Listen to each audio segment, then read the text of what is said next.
नाही, आता कसं आहे माहिती आहे का की मोहोळचा विकास झाला नाही. पाणी असेल, रस्ते असतील, आरोग्याच्या विषयिक समस्या असतील.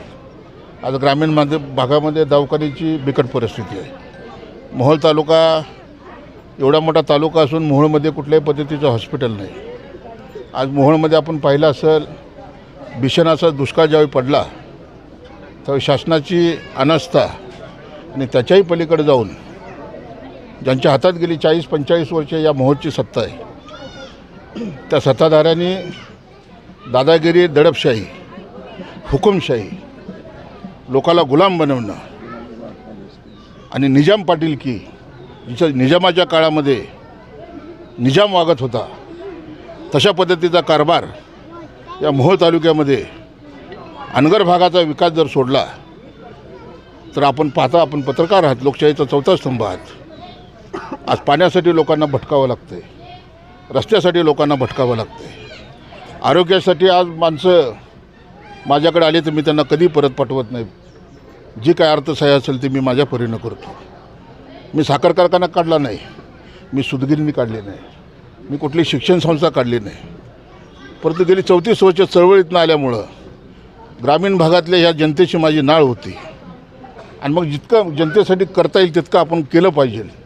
म्हणून रस्ते असतील, पाणी असेल, काही ठिकाणी बोर पाडले असेल. मोहोळमध्ये कित्येक भागामध्ये आपण बोर पाडले, बोटरी टाकल्या, टाक्या बसवल्या आणि लोकांना पाण्यापासून कुठंतरी आपण एक सहारा दिला पाहिजे. लोकांना का सहारा पाहिजे होता तर या तालुक्यातली जी सत्ता, हुकूमत जी ज्यांच्या हातात 40-45 वर्ष होती, त्यांनी कुठल्याही पद्धतीचा विकास केला नाही. आज सांगितलं जातं की 2200 कोटी रुपये मोहोळ तालुक्याच्या विकासासाठी आणले. मग 2200 कोटी आणले होते तर मोहोळमध्ये रस्ते का इतक्या भयानक परिस्थितीमध्ये आहेत? मोहोळमध्ये पिण्याचं पाणी का नाही? मोहोळमध्ये आज हॉस्पिटल नाही, मोहोळमध्ये आज इंजिनिअरिंग कॉलेज नाही, मेडिकल कॉलेज नाही, शैक्षणिक क्षेत्रातलं कुठलंही असं लॉ कॉलेज नाही, विद्यार्थ्यांसाठी कुठंही असं एखादी IT पार्क नाही. मग नॅशनल हायवे 9 नंबरवरती नजीक असणारं हे मोहोळ शहर आज एक बकाल अवस्थेमध्ये आहे.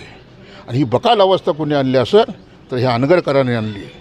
आणि आपण पाहिलं असेल की लोकसभेमध्ये या निजाम पाटलाचा 65,000 मतांनी मोहोळच्या जनतेने पराभव पत्करून बीडचं पार्सल बीडला पाठवलं.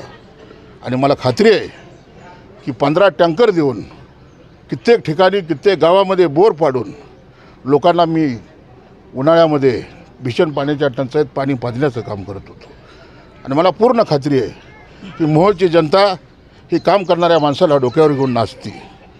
आणि हीच जनता ज्यांनी मोहोळच्या जनतेला पाण्यापासून वंचित ठेवलं त्यांचं ते राजकीय अपयश झुडकारून या निवडणुकीमध्ये मला पूर्ण खात्री आहे. आणि मी एकनाथजी शिंदेंच्या नेतृत्वाखाली माझे आदरणीय गुरु रामदासभाई कदम, देगेसाहेबांच्या सहवासात गेली 34 वर्ष मी काढल्यामुळं मला पूर्ण खात्री आहे की या निवडणुकीमध्ये निश्चितपणानं माझा विजय होईल. लोकप्रति म्हणतात की कोट्यावधीचा निधी आला, पण विकास का रडखडला गेलो मोहोळ तालुक्याचा? नाही, हे जे आकडे आहेत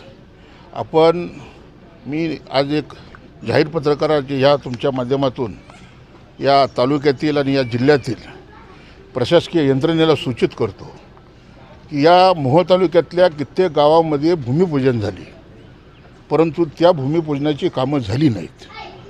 काही ठिकाणी तर त्या कामाचे टेंडर निघाले आणि नंतरनं त्या कामाची बिलं काढण्यात आली, परंतु साईटवरती कुठल्याही पद्धतीचं काम झालं नाही. मग मी जवळजवळ असे 25 ते 30 कामं शोधली की टेंडर झालं, त्याचं नारळ आमदारांना फोडला. लोकनेते म्हणणारे जे मिरवत आहेत आज मोहोळ तालुक्यामध्ये त्यांच्याच ते नारळ फोडले गेले, परंतु ती कामं झाली नाहीत. म्हणजे जनतेच्या डोळ्यामध्ये धूळ फेकण्याचं काम या तालुक्यातल्या लोकनेत्यानं आणि या विद्यमान आमदारानं केलं. मोहोळ मतदारसंघात तुम्ही दौरे करत असताना लोकांच्या समस्याला तुम्हाला किती समस्या येत सांगतात, पण ते तुम्ही कशा पद्धतीने त्यात नियोजन करताय? नाही, आता कसं आहे की आयुष्यामध्ये आपल्याला जर खरंच लोकांसाठी काम करायचं असेल तर मग तन मन धन हे झुकून देऊन काम केलं तर यश हे नक्की मिळतं.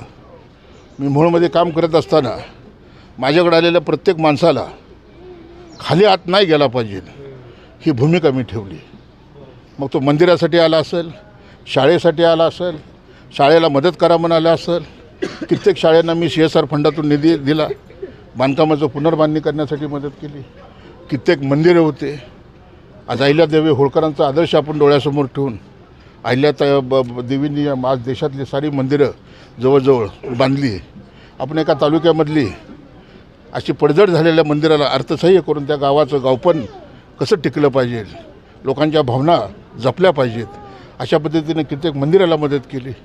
कित्येक शेतकरी माझ्याकडे आले. 75 वर्ष या देशाला स्वातंत्र्य मिळालं, या महाराष्ट्रामध्ये स्वातंत्र्य, आणि या मोहोळ तालुक्यामध्ये 50 वर्ष यांच्या हातात सत्ता आहे, परंतु सर्वसामान्य माणसाला रस्ता देऊ शकले नाही.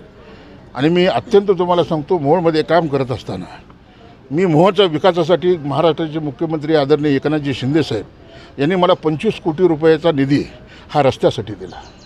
आणि आता ही वारी झाली की अजून माननीय मुख्यमंत्री महोदयांकडून काही निधी मला मिळतो.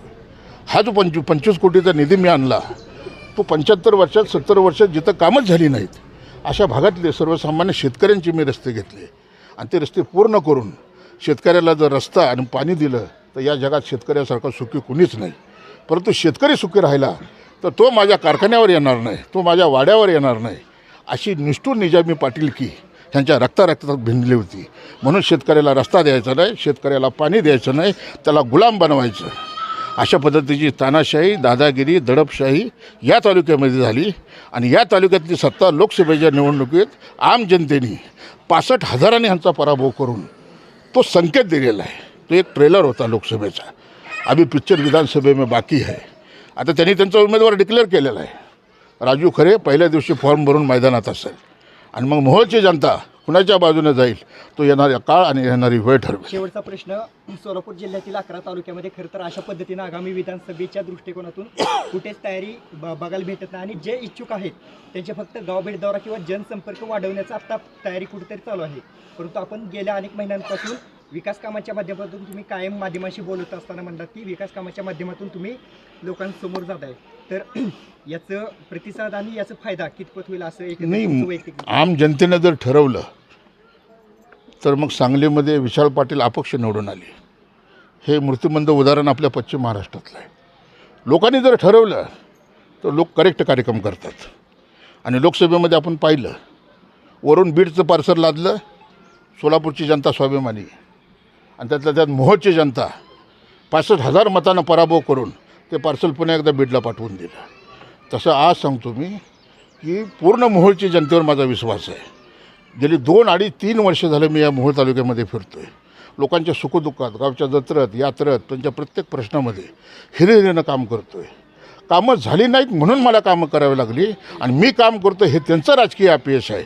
म्हणून जनतेनं ठरवलं आहे की 2024च्या विधानसभेला निजाम पाटलाचा पराभव करायचा, आणि हा तालुका दादागिरी, भयमुक्त आणि अत्यंत सुखासमृद्धीनं ह्या भागाचा विकास होण्यासाठी राजू खरे नावाच्या वादळाला महाराष्ट्राच्या विधानसभेत पाठवायचं हा निश्चय मोहोळच्या जनतेनं केलेला आहे. आणि लोकसभा त्याचा ट्रेलर होता. आता विधानसभेत पिक्चर बाकी आहे. त्यांनी त्यांचा उमेदवार डिक्लेअर केलेला आहे. राजू खरे विधानसभेत पहिल्या दिवशी फॉर्म भरेल, आणि मग जो सामना होईल ती आम जनता ठरवल की कोणाला विधानसभेत पाठवायचं.